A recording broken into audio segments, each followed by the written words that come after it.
Lanjut ke Andrew yang dikejar oleh kuntilanak. Ternyata itu adalah masa lalunya Andrew. Merasa telah berbuat kesalahan, sekarang Andrew akan bertanggung jawab atas kehamilan pacarnya dan akan kembali pulang ke rumah. Sementara Diki yang dikejar hantu rentenir berjanji akan melunasi hutang-hutangnya dan akan memberikan santunan kepada anak dan istri si rentenir ini yang masih butuh biaya. Golek nafkah, Dik, kayak anak bojoku. Dewe iki podo-podo wong susah, Dik. Aku nagih utangmu bukan karena aku dendam. Anak bojoku mangan opo? Tak arep awakmu iso nyekel janjimu. Sun ya, Dik. Sepurane ya, Om. Aku jangan sepura. Utang-utangku lunas, limitku munggah. Sementara itu sosok genderuwo masih meneror Juna. Ia diceritakan bahwa yang menjadi hantu ini adalah Juna. Di mana Juna sendiri memang sudah meninggal. Artinya dia adalah hantu yang gentayangan di Gunung Malioboro. Juna sendiri tidak sadar bahwa dirinya telah mati dan sudah menjadi hantu. Dan ternyata sosok genderuwo itu bukan masa lalunya, tetapi dia memang beneran hantu yang ingin menjadi temannya. Mau makan godhong iku lho. Anjo aku kudu piye? Kaya kingkong sehat. Om Gendruwo, aku salah apa ya? Si Gendruwo iki cuma pengen koncoan ambek Juna. Diketahui, Juna memang sudah meninggal karena jatuh ke jurang. Juna adalah anak dari seorang koruptor yang punya banyak uang. Namun karena wajahnya yang kurang ganteng, dia pun sering dibully oleh orang-orang.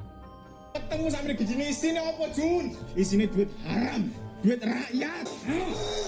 Hantu, doke gede sih, Mas. Anak koruptor mbok nancuk. Kamu bisa nggak bayarin dulu? Tak delok-delok, Raimo mirip jungkok ya?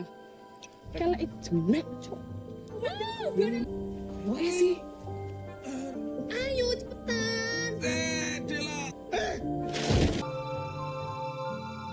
Juna tak terima dirinya sudah meninggal, lalu berlari meninggalkan mereka. Sampai akhirnya dia menemukan jasad dirinya sendiri. Nah, dari sini kita bisa tahu guys, ternyata mereka berempatlah yang bisa melihat Juna secara langsung. Dan di momen haru itu, mereka tak kuasa menahan tangis dan meminta maaf padanya karena sering mengejek Juna. Kita semua peduli sama Mas Juna. Ternyata aku demi teh. Aku jauh, Jun. Aku ora bakal ganggu kalian kok. Gak bakal tinggal awakmu. Kene kabeh iki adalah koncone Mas Juna. Ngrasake duwe konco sing tulus. Tangane kene yo sampai dievakuasi. Raimu putih. Nangis. Asu. Eling boneka santet aku. Kemudian mereka segera melapor tim SAR atas penemuan jasadnya Juna. Di bawah di pos pendaftaran, rupanya para warga serta keluarga dari Bagas dan kawan-kawan sudah berkumpul dan ingin memastikan kepada tim SAR apakah kelompok Bagas berhasil selamat atau tidak. Ternyata tim SAR selama ini tidak bisa menemukan mereka, sehingga pencarian pun resmi ditutup dan mereka dipastikan menghilang. Tapi tak selang lama rombongan Bagas akhirnya bisa turun juga dan disambut baik oleh orang-orang kesayangan. Tak lupa Juna juga senang karena jasadnya berhasil ditemukan. Tetapi setelah itu, arwah Juna tidak bisa terbang seperti hantu-hantu lainnya karena Juna belum tenang. Karena selama mendaki, Juna sangat ingin melihat Bagas dan Leni pacaran dan bisa berciuman.